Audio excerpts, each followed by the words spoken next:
Candidat à la présidentielle du 28 février 2016, Simon-Pierre Adovélandé compte sur ses atouts pour séduire l'électorat béninois. Né le 12 juin 1959 à Porto Novo, le technocrate jouit d'une bonne expérience dans le domaine économique et notamment en ce qui concerne le développement. Durant ces 25 dernières années, il s'est investi dans la promotion de l'emploi et du secteur privé au sein d'organismes nationaux et internationaux. Aujourd'hui engagé dans la course pour la magistrature suprême, il dresse un bilan mitigé des 10 dernières années de gestion du pays. Nous avons des leaders qui pendant longtemps ont tellement les yeux rivés sur ce qu'ils n'ont pas et ils oublient de voir ce qu'ils ont.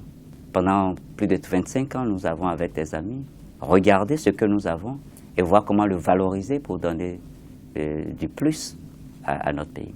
Il y a des qualités et des valeurs que nous portons et que recherchent nos compatriotes et que nous incarnons. Nous avons proposé des solutions qui ont marché et nous voulons le porter à une échelle plus grande. Officiellement, ils seront 35 candidats à se disputer les suffrages suite à la validation des candidatures par les 7 membres de la Cour constitutionnelle. C'est la première fois dans l'histoire politique du pays qu'un nombre si important de prétendants se positionne pour ce genre de scrutin. Mais pour Simon-Pierre Adovélandé, le défi sera surtout de corriger les erreurs du passé et de mobiliser davantage de ressources pour construire un Bénin économiquement solide.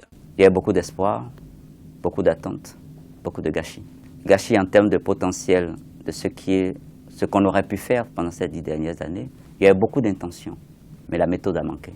Toujours parce qu'on avait dans le rétroviseur les aspects politiques. Et cet aspect a manqué à la gouvernance dans les 10 dernières années. Nous avons des réseaux aussi bien à l'intérieur du pays comme à l'extérieur du pays. Nous avons des amis avec qui nous travaillons et qui sont prêts à accompagner les intentions que nous avons pour notre pays.